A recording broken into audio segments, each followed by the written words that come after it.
Hello everyone. So I welcome you to the second video of the series analysis of financial statements. Okay. तो आज हम लोग करेंगे the format of income statement of companies और the profit and loss account. We should call it as statement of profit and loss account. Statement of profit and loss account. Okay, ठीक है.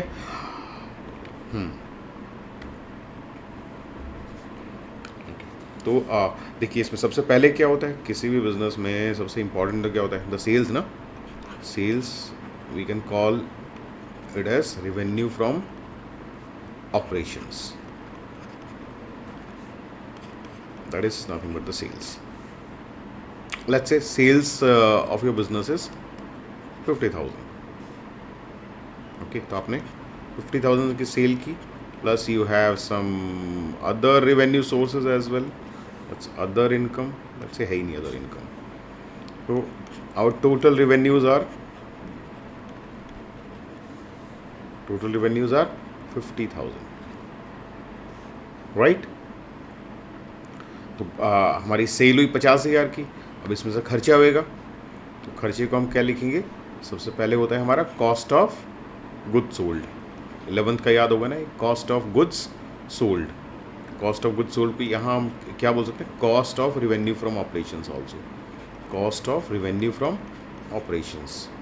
याद है 11th में होता था debit side में of the trading account, opening stock plus purchases plus the direct expenses minus the closing stock.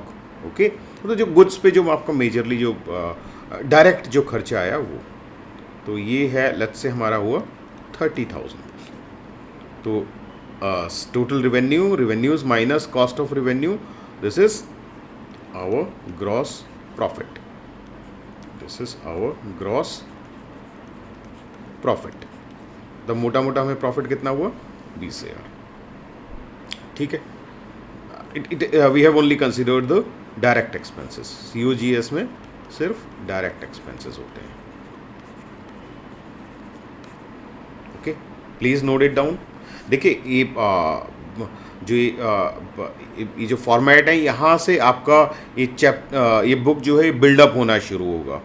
Starting से ही properly note करके चलेंगे, अपना पेन नोटबुक रेडी रखेंगे, उसमें साथ साथ नोट करते जाएंगे, एक एक बात ध्यान से समझते जाएंगे. ओके, फिर भी अगर कोई डाउट रह जाता है, कुछ पूछना है, तो you can put it in comments. ठीक है. तो ये ग्रॉस प्रॉफिट आया.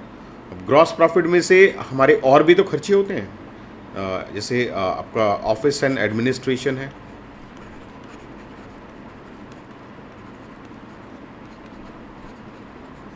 सेलिंग एंड डिस्ट्रीब्यूशन है.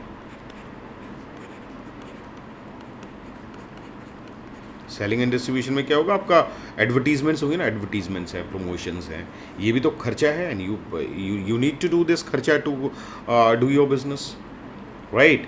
अब आपने सामान बना लिया, ठीक है, आप आपने डायरेक्ट जो है सामान गुड्स अपनी प्रोड्यूस करने में 30,000 का खर्चा है, लेकिन खाली गुड्स प्रोड्यूस करने से थोड़ा ना बिजनेस चलता है. यू हैव टू इंकर अदर एक्सपेंसेस एज वेल. कहीं ऑफिस है, ऑफिस के स्टाफ की सैलरी देनी होगी, वहाँ का रेंट है, इलेक्ट्रिसिटी बिल है, टेलीफोन बिल है, आपका एडवर्टीजमेंट्स हैं, प्रमोशंस हैं, ये सारी चीज़ें भी तो आपके बिजनेस के खर्चे का हिस्सा है. They are also part of your business operation, right.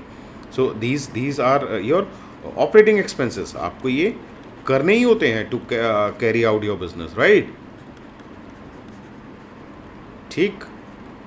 तो ये तो चाहिए ही चाहिए, ये भी these are also operating expenses. जैसे हमारे ऑपरेटिंग एक्सपेंसेस हुए 5,000, just for the sake of understanding. तो 15,000 ये हमारा क्या हो गया, ऑपरेटिंग प्रॉफिट.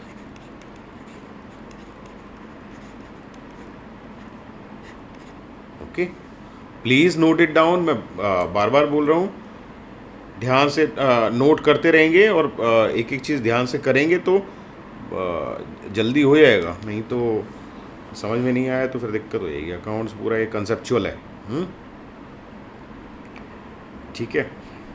ओके, नेक्स्ट देखिए, ऑपरेटिंग प्रॉफिट में देन वी विल ऐड और subtract, add some non operating incomes. and subtract some non-operating expenses.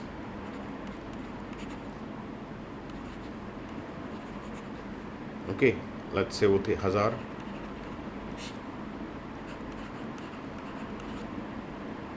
Okay, in non-operating incomes and non-operating expenses क्या होते हैं? The expenses which are not actually your regular business के expense. जैसे loss on sale of any asset. आपका कोई machinery थी, उसकी book value थी 10,000, आपने उसको 9,000 में बेचा, तो 1,000 का लॉस हुआ ना. लेकिन वो ये कोई मशीन बेचना कोई आपका बिजनेस तो है नहीं. This is not part of your regular business operation, right. तो ये खर्चा तो है, तो आपका देखो 15,000 का प्रॉफिट इसने प्रॉफिट में से कट गया क्योंकि नुकसान तो हुआ है, but this is not your operating expense, इसीलिए ये बाद में आता है ऑपरेटिंग प्रॉफिट के. ठीक है. This is called, we call it EBITDA.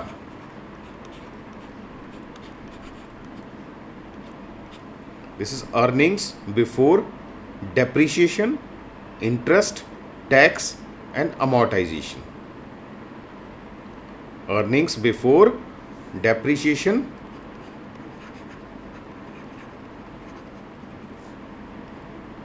interest,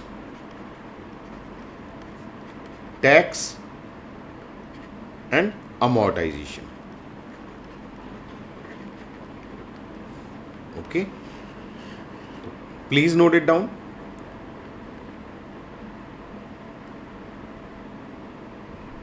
आप स्क्रीनशॉट ले लीजिए या नोट डाउन कर लीजिए.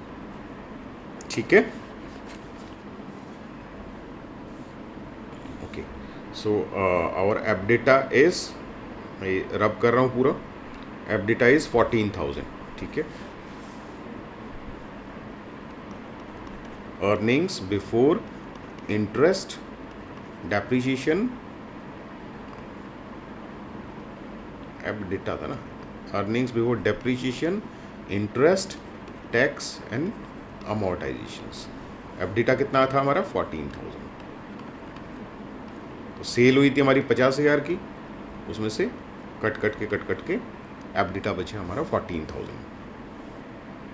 अब इसमें से लेस होएगा डेप्रिसिएशन एंड अमोर्टाइजेशन. डेप्रिसिएशन किस पे लगता है? फिक्स एसेट्स पे, fall in the value of fix assets पे. और अमोर्टाइजेशन क्या होता है? Amortisation is on intangible assets. Both are expenses, because दोनों केस में भाई फिक्स टेंजिबल एसेट है या इंटेंजिबल एसेट है, तो दोनों की वैल्यू में फॉल होना तो है तो हमारे लिए एक्सपेंस ही ना, राइट. टेंजिबल हो या इंटेंजिबल हो, एसेट की वैल्यू फॉल होगी तो वो हमारे लिए एक्सपेंस है. दोनों ही खर्चा है हमारे लिए. तो लेट्स से हमारा डेप्रिसिएशन था 2,000. डेप्रिसिएशन एंड अमोर्टाइजेशन दोनों मिला के है 2,000, राइट. तो अभी हमारा क्या हो गया इसमें से? ये डेप्रिसिएशन और अमोर्टाइजेशन हो गया, तो ये बचा हमारा EBIT, earnings before interest and tax. इसको PBIT भी बोल सकते हैं, profit before interest and tax.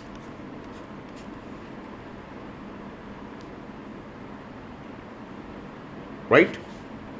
ठीक है. फिर इसमें से वी विल पे. देखिए हम सारे खर्चे माइनस करते जा रहे हैं, देखा जाए तो.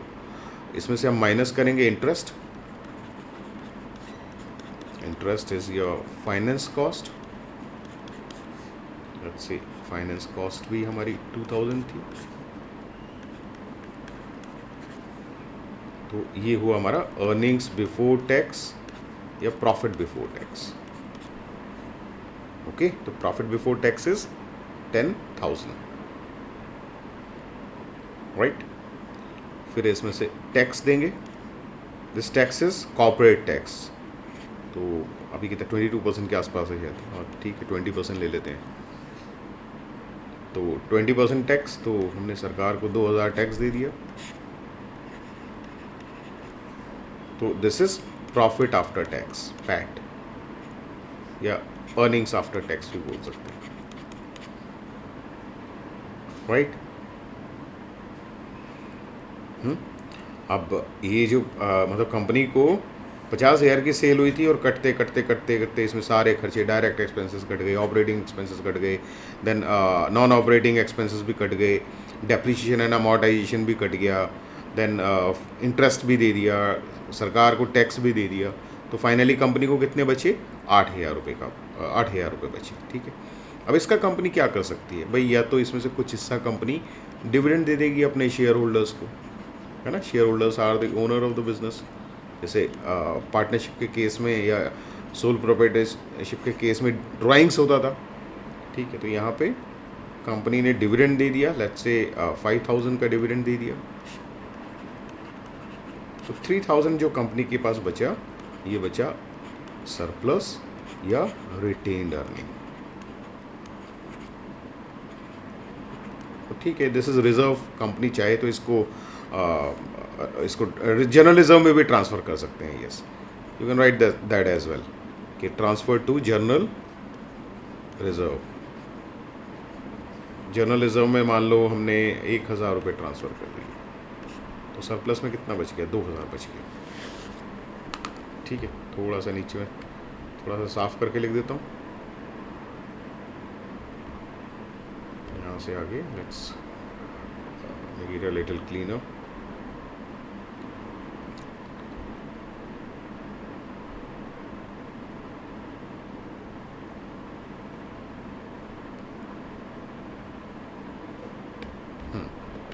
तो क्या हुआ? कंपनी को प्रॉफिट हुआ कितने का? 8,000 का। तो उसमें से कंपनी ने क्या किया?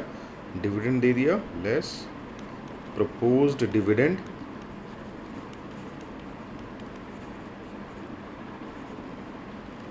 कितना? 3,000 और 1,000 रुपये let's say less transfer to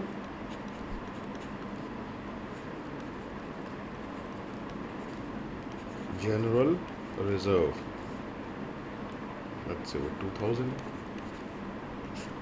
ठीक है, तो कंपनी के पास सरप्लस कितना बच गया?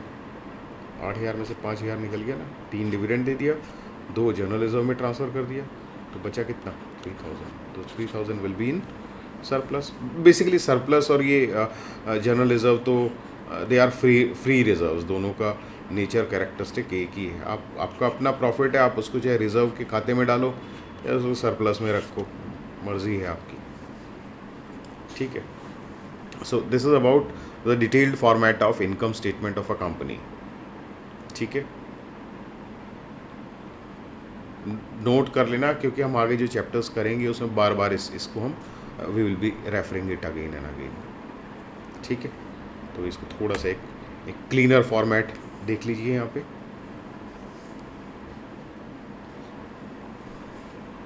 यही किया था ना हमने, सबसे पहले सेल्स या रेवेन्यू फ्रॉम ऑपरेशन, यहाँ पे it is 10,000, then some other income, then we have total revenues, इस केस में 11,000 है, then cost of goods sold या कॉस्ट ऑफ RFO 4,000, तो ग्रॉस प्रॉफिट इज़ 7,000। ये आई थिंक मैंने पीछे एक्सप्लेन कर दिया है, रिपीटिशन हो जाएगा, आप आराम से इसको you can note it down and understand it.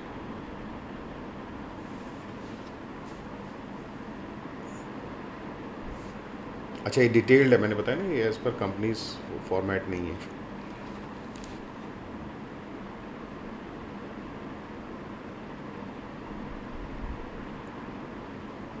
ठीक है, हो गया, पॉज करके नोट डाउन कर लो। हाँ, ये फॉर्मेट है, देखिए एज पर कंपनीज एक्ट। तो अब फॉर्मेट में आप देख रहे होंगे, यहाँ हमने ये gross profit, operating profit, EBITDA, ठीक है, और ये लिखा हुआ है, तो ये इन सब की ज़रूरत नहीं होती है। ये देखो सीधे सीधे जो है कंपनी का revenue from operation plus other incomes, total revenue, then सारे खर्चे एक ही साथ लिस्ट में डाल दिए, employ benefit expenses, other expenses, office and administration, selling and distribution, loss on sale of fix asset, depreciation, amortisation, interest, सब एक ही साथ डाल दिया, कोई अलग से कुछ करने की ज़रूरत नहीं है। ये तो उल्टा ईजियर है। ठीक है, तो टोटल एक्सपेंसेस हो गए 7,500, रेवेन्यू थे 11,000, तो हमारा अर्निंग बिफोर टैक्स या प्रॉफिट बिफोर टैक्स कितना हो गया? 3,500, 11,000 में से 7,500 गया ना, ठीक है। यहाँ पे टैक्स लिया 40%, तो 1,400 टैक्स में चला गया। तो EAT या प्रॉफिट आफ्टर टैक्स PAT 2,100, इसमें से डिविडेंड दिया 1,100 और 300 ट्रांसफर टू जनरल रिजर्व, और ये हो गया कंपनी के पास सरप्लस। सरप्लस बोलो या रिटेन्ड अर्निंग बोलो,